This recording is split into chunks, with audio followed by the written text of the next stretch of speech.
বিসমিল্লাহির রহমানির রহিম। কি বলবো, ওজন বাড়ার কারণে আর রক্তে হিমোগ্লোবিন কম থাকার কারণে এখন সবুজ শাকসবজি আর লাল খাবার খেতে বলছে ডক্টর সাহেব।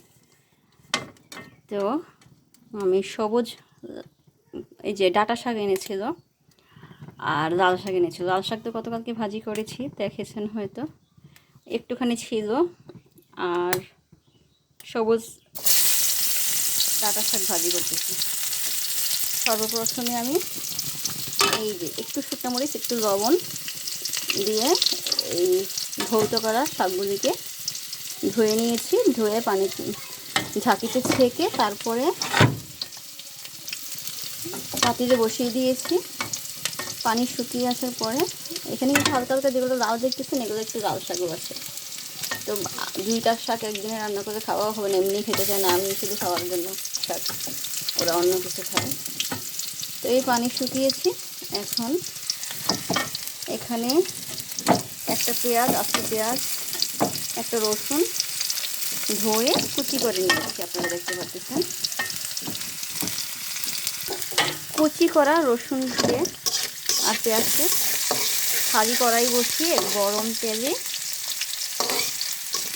ভাজি করতেছি। একটু হালকা লালচে মানে বাদামি কালার হলেই, একটু বাদামি কালার হলেই আমি সবুজ শাকগুলো দিয়ে দেবো।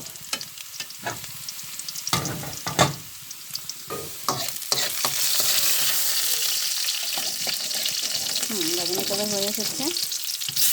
এই সবুজ শাকে লবণ দেওয়া আছে, শুকনো মরিচ ফাঁকি দেওয়া আছে। শুকনো মরিচটা পরেও দিতে পারেন, আপনারা না থাকলে স্কিপ করতে পারেন। তারপর আমার মতো এভাবে ভাজি করবেন। আমার মুরগির মাংস এতটা খাওয়া যাবে না, নিজেরও খেতে ভালো লাগে না। ভাজি ভুনা শাক সবজি এত খাই, তারপরও কেন রক্তের পরিমাণ কমে যায়, প্রেশার লস থাকে বুঝি না। শরীরে পানি এসে গেছে, শরীর মোটা হয়ে যাচ্ছে, বাট রক্তকণিকা বাড়ার সম্ভাবনা আবার যদি বাড়ায় বাড়বে। কিন্তু চেষ্টা করতেছি নিজের তরফ থেকে। সবাই দোয়া করবেন, সবাই ভালো থাকবেন।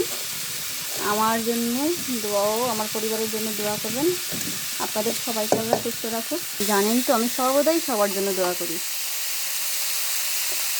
তামাম পৃথিবীর সবার জন্য মোনাজাতেও দোয়া করি, 5 ওয়াক্ত মোনাজাতেই। এখন নিজের জন্য দোয়া করা হলেই মুমিন মুসলমান উম্মতে মুহাম্মাদি সবার জন্য দোয়া করা হয়, কবরবাসীর জন্য দোয়া করা হয়। আপনারাও সবার জন্য দোয়া করবেন, তাহলে আসমানি কবরে যারা আসছে ফেরেশতারা সবাই আপনার জন্য দোয়া করবে। এই হলো আমার শাকের লোক।